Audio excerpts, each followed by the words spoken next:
Okay, hello everyone. Welcome to this video. आज हामी grade 12 को पेज नम्बर 49 मा रहेको ग्रामर को क्वेशन हामी सल्भ गर्छौं है, जसको टपिक छ क्वेशन्स भनेर हाम्रो टपिक छ र यो क्वेशनलाई आज हामी सल्भ गर्छौं है त। Okay, so let's start. So question है, क्वेशन मा बेसिकली दुईटा टाइपको क्वेशन हुन्छ, यस नो क्वेशन हुन्छ र डब्ल्युएच क्वेशन हुन्छ है। जस्ट त्यति दुईटा टाइपलाई मात्रै हेर्ने हो हामीले है। हुन त अरु अब indirect question, direct question and अरु क्वेशन पनि भनिन्छ, बट हाम्रो चाहिँ जस्ट यस नो क्वेशन र डब्ल्युएच क्वेशन मात्रै हामीले हेर्छौं है, त्यो भन्दा बढी हामीले केही पनि हेर्दैनौं। ओके, so first ma हेर्नुस् त, look at the following questions and say what type of questions they are भनेर छ। हामीले क्वेशनलाई हेर्नु पर्यो र कस्तो टाइपको क्वेशन हो भनेर भन्नु पर्यो। Okay, number A, do you like this country भनेर छ। के तिमीलाई यो कन्ट्री मन पर्छ त? पर्छ अथवा पर्दैन। That means this is yes no question. This is yes no question. B, where is it from? उनी कहाँबाट हुन् त? WH बाट सुरु छ, obviously WH question भयो है, WH question भयो। C, how many eggs do we need for this cake? हामीलाई कतिवटा केक चाहिन्छ त? How many? So how many, how much पनि WH question नै हो, so you can say WH question भनेर भन्न सक्नु है। Okay, whose children are playing in the yard? कसको त? So obviously again WH question भयो। Does they like ice cream or sweets? उनलाई के आइसक्रिम मन पर्छ कि स्वीट मन पर्छ भन्ने कुरा छ। So this is yes no question. This is yes no question. Okay, next, she sent him an invitation भनेर छ है, she sent him an invitation भनेर छ। Didn't see, so this is a question tag है, this is a question tag. This is not typically a question नै छ होइन है, but यो चाहिँ question को segment मा पर्यो।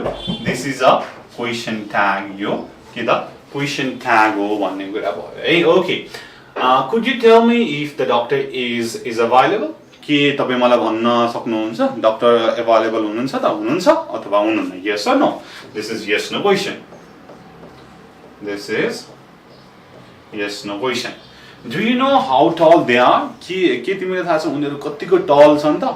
yes I know अथवा no I don't. This is also yes no question है। This is also yes no question। अब यसलाई इनडाइरेक्ट क्वेशन भनेर भन्न सकिन्छ। यहाँ चाहिँ डाइरेक्ट इनडाइरेक्ट पनि भनेर भनिएको छ। अब हामीले ट्याक्कै डाइरेक्ट इनडाइरेक्ट भन्दा पनि हुन्छ, और just you can say yes no question हो कि WH क्वेशन हो भनेर भन्न सकिन्छ है। अब यहाँ do you know how tall they are? How tall they are भनेर डाइरेक्टली सोधिएको छैन, अलिकति कुमौरो पाराले हैन। That's why this is indirect question। यो चाहिँ के त इनडाइरेक्ट क्वेशन हो भन्ने कुरा छ है। Again, could you tell me if the doctor is available भनेर सोधेको छ। Could you tell me अगाडि जोडिएको छ है। Again, this is yes no question भन्ने कुरा भयो, ठीक छ। So yes no question and this is indirect question. Okay, that's it है। अब तल के चाहिँ छ त हेरौँ है। Choose the words from the box to complete the sentences भनेर छ। Let's see. A, your friend a scientist? No, he's an artist भनेर छ। So अगाडि के छ राख्नु त? फ्रेन्ड छ, एकजना छ, प्रेजेन्ट मा सोधिएको छ। Is your friend a scientist भनेर छ है। Is your friend a scientist? No, he is an artist भनेर भयो। B, Naresh live in Kathmandu? No, he lives in Pokhara. Again yes no question छ। अब नरेश छ, नरेशसँग does आउने भयो है, नरेशसँग does आउने भयो। That's why does Naresh live in Kathmandu भनेर भयो। No, he lives in Pokhara भनेर छ।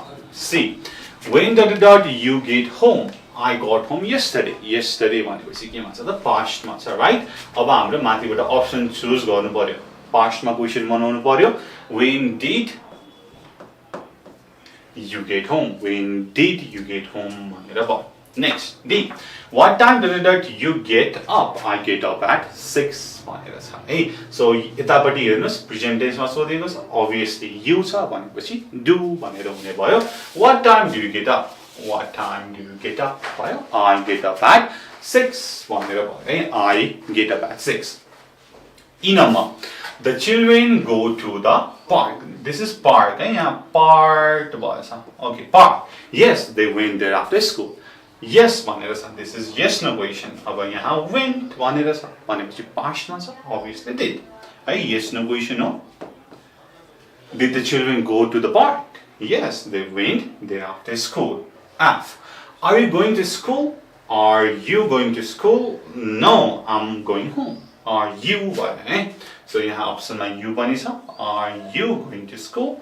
No, I'm going home. म घर जाँदैछु. You speak Chinese just a little भनेर छ. Present tense मा सोधेको छ. So you छ भनेदेखि do. Do you speak Chinese? Just a little. थोरै मात्रै. Okay. H. Did you grow up? I grew up in Okhaldhunga. कहाँ त? ठाउँ सोधेको छ. है. That's why where did you grow up? I grew up in Okhaldhunga. Okay. Next. Make WH questions so that the words in bold become the answer. अब तपाईले WH question बनाउनु पर्यो so that यो bold मा भएको word चाहिँ तपाईको answer मा हुनु पर्यो. है त. Okay. Romeo loves Juliet. We obviously know हैन Romeo र Juliet को कथा. So Romeo loves Juliet. Whom does Romeo love? Whom does Romeo love भनेर भयो. Whom does Romeo love भनेर भन्न सक्यो. B. My mother made a delicious bread yesterday. मेरो आमाले एकदमै मिठो रोटी बनाउनु भयो हिजो भनेर छ. अब यसमा चाहिँ के छ भन्ने त what did my mother make? ठीक छ. के चाहिँ बनाउनु भयो त delicious bread, right? अब what did your है my छ अब your हुने भयो. What did your mother make yesterday? What did your mother make yesterday? C. Made a delicious bread. Okay. The music was composed of Narayan Gopal. अब कसले compose गरेको हो त? By whom? You can say by whom. By whom the music was composed. The music was composed. Or तपाईले यो पनि भन्न सक्नुहुन्छ who composed the music पनि भन्न सक्नुहुन्छ but was चाहिँ छुटिन्छ है. Narayan Gopal composed the music हुन्छ slightly change हुन्छ but answer चाहिँ same नै भयो है. Okay, I'm looking for a book. About what are you looking for? What are you looking for? What are you looking for? What are you looking for? What are you looking for? I'm looking for a new book. Okay. They were talking about the new movie. About what were they talking about? What were they talking about? So what were they talking about? What were they talking about?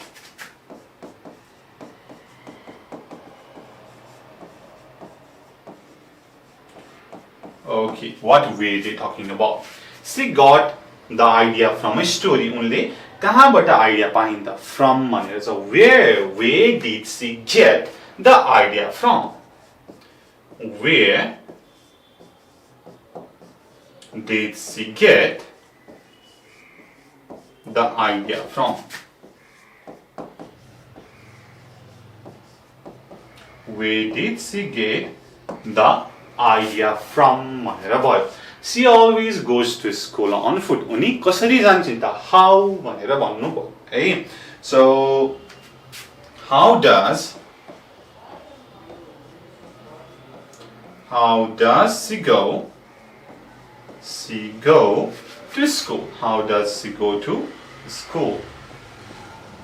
How does she go to school?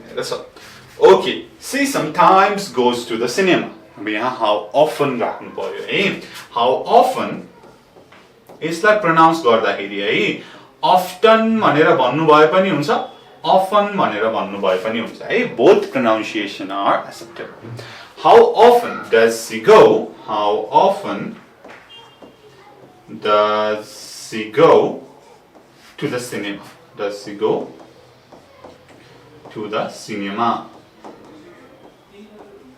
how often does she go to the cinema they have been waiting for 3 years अब यसमा how long भनेर भन्न सक्यो how long they have been waiting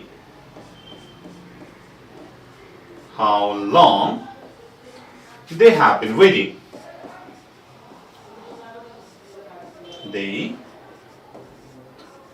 they have been waiting how long they have been waiting ठीक छ सबैले बुझ्नु भयो okay I hope you understood है ओके नेक्स्ट वान हाम्रो लास्ट टपिक छ change this indirect questions into direct one भनेर छ इनडाइरेक्ट छ यसलाई डाइरेक्ट बनाउनु पर्यो है एकदमै सजिलो छ अगाडिको जस्ट क्यान्सल गरिदिने अरु त जस्ताको जस्तै हो है okay could you tell me where the supermarket is भनेर छ अब यसमा वेयर इज द सुपरमार्केट भनेर भन्न सकिन्छ where is the supermarket where is the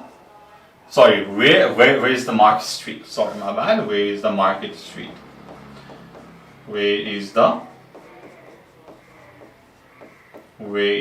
market street okay I'm longing to know what time the bank opens I'm longing to know like काट्ने direct speech सोधिहाल्नु पर्यो what time does the bank open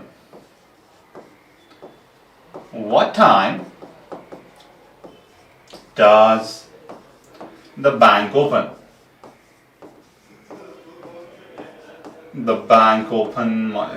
what time does the bank open see do you have any idea how he has managed to get saved so quickly भनेर छ अब यसमा how has he managed है यहाँ मैले थोरै change गरे how has he managed to get in shape so quickly okay I would like to know how much does this मैले यहाँ थोरै मिलाए है how much does this motorcycle cost these days okay next one did you notice if he had left the car in the park okay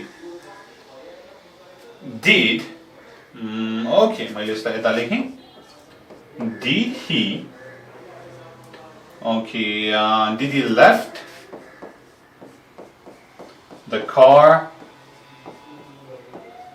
in the park ठीक छ okay देखिरहनु भएको छ okay so did he left the car in the park भनेर छ अथवा had छ so had he left यहाँ तपाईले had लेखेर had he left the car in the park भनेर लेख्न सक्नुहुन्छ है G have you found out if the train has left भनेर छ है okay अब यसलाई डाइरेक्टली सोध्नु पर्यो has the train left भनेर सोध्नु पर्यो so यहाँ निर तपाईले लेख्न सक्नुहुन्छ has the train left has the train left भनेर भन्न सक्नु पर्यो है I was wondering if they speak English well भनेर छ अब क्वेशन सोध्नु पर्यो do भनेर है do they speak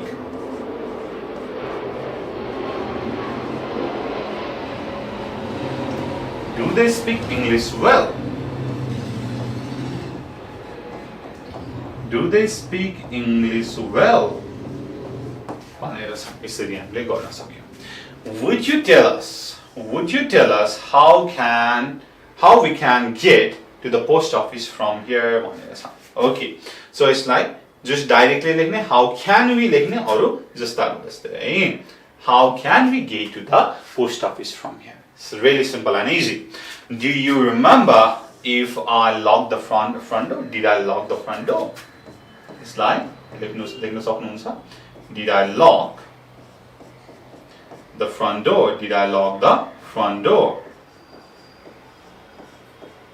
Did I lock the front door?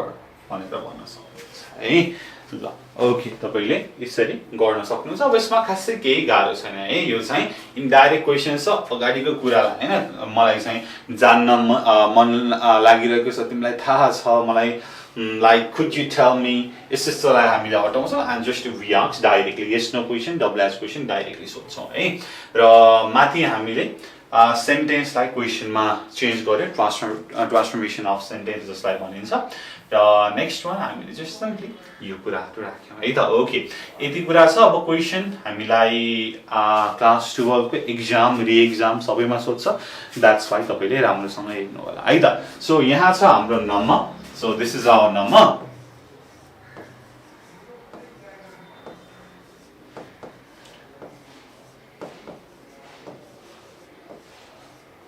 okay this is our number यो नम्बरमा तपाईले सम्पर्क गर्न सक्नुहुन्छ है सो यदि तपाईलाई कुनै पनि अनलाइन क्लास चाहिरहेको छ नोटहरु चाहिएको छ भनेदेखि तपाईले WhatsApp Telegram Viber or even just call गरेर तपाईले यो नम्बरबाट इन्फर्मेसन लिन सक्नुहुन्छ है त okay guys thank you so much for watching अब अर्को भिडियोमा हामी नेक्स्ट युनिट गर्छौं हाम्रो ग्रामरको till then good bye see you in the next video thank you so much